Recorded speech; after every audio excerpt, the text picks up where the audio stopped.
Bienvenue! Aujourd'hui, on s'attaque à un sujet qui nous concerne tous. Comment transformer nos conversations avec l'intelligence artificielle pour qu'elles arrêtent d'être frustrantes et deviennent enfin vraiment productives.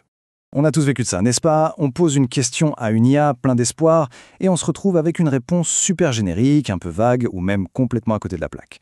C'est une expérience, disons-le, assez courante. Et cette analogie avec la cuisine, franchement, elle est parfaite. Discuter avec une IA sans lui donner d'instructions claires, c'est un peu comme se lancer en cuisine sans recette. On mélange des trucs au pif et forcément, le résultat est rarement une réussite. La recette qui nous manque ici, c'est la consigne, ce qu'on appelle le prompt. Alors, pourquoi l'IA est-elle parfois si décevante? Pourquoi les premiers essais sont souvent si frustrants?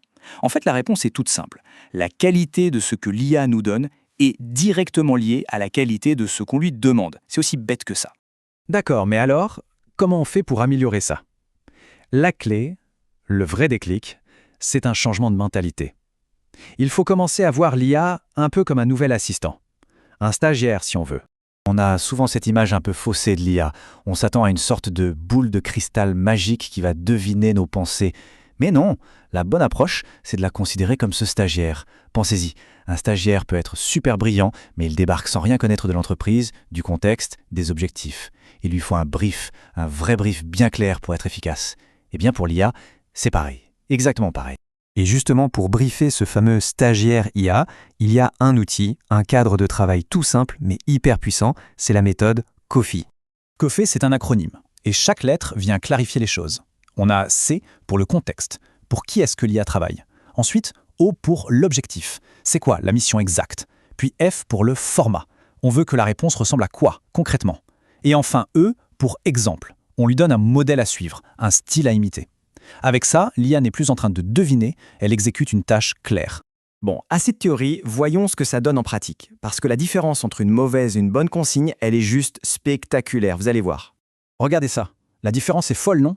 D'un côté, avec une instruction toute vague, on obtient ce texte très cliché qu'on reconnaît tout de suite comme du pur Judia, et de l'autre, avec le prompt COFFEE, qui précise le contexte, l'objectif, le format et qui donne des exemples, eh bien on a un texte qui sonne vrai, qui sonne humain. Ça n'a juste rien à voir. Alors, une fois qu'on a bien compris comment briefer avec COFFEE, on peut passer à l'étape suivante. On peut commencer à adopter de vrais réflexes de manager pour guider notre assistant IA au jour le jour.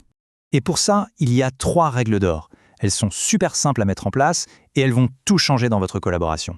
Alors, ces fameuses règles. Règle numéro 1, donner un rôle à l'IA. Lui dire « t'es un expert juridique » ou « t'es un coach », ça change radicalement le ton de ses réponses. Deuxième règle, dites-lui ce qu'il ne faut pas faire. Par exemple, n'utilise pas de clichés comme « dans le monde d'aujourd'hui », c'est hyper efficace.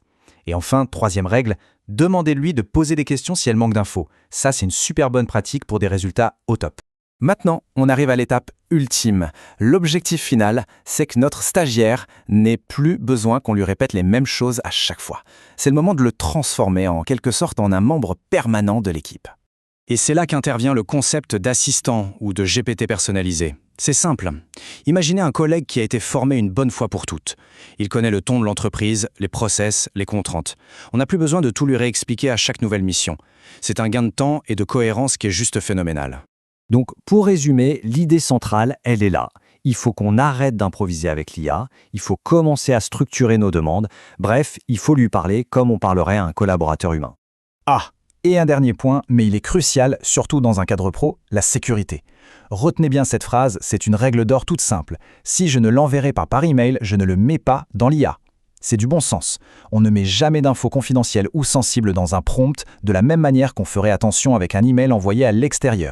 Alors voilà, la question qui se pose maintenant est simple. Pour la prochaine conversation avec une IA, est-ce que ce sera de l'improvisation, avec le risque d'un résultat un peu aléatoire, ou est-ce que ce sera un vrai brief bien structuré pour obtenir quelque chose de vraiment utile et maîtrisé? Ce choix, en fait, il peut vraiment tout changer.